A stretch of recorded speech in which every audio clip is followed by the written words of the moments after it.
মতো নিকৃষ্ট নৃশংস নক্কারজনক ঘটনার ক্ষেত্রে অত্যন্ত দ্রুত পুলিশি অনুসন্ধান ও বিচার প্রক্রিয়া সম্পূর্ণ করে দোষীদের কঠোর শাস্তি দেবার কথা আমরা বলছি। ধর্ষকের নির্মম শাস্তি প্রাপ্য। যে সমাজে মেয়েরা ভালো থাকে না, সে সমাজ কখনো ভালো থাকতে পারে না।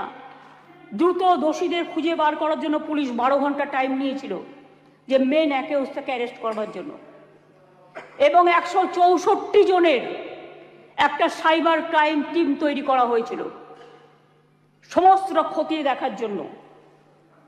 আমরা পুলিশকে বলেছিলাম ফাস্ট ট্র্যাক আদালতে গিয়ে ফাঁসির আবেদন জানাতে, এবং সময়ও বেঁধে দিয়েছিলাম, কিন্তু মঙ্গলবার দিন সিবিআই হয়ে যায় কোর্টের অর্ডারে।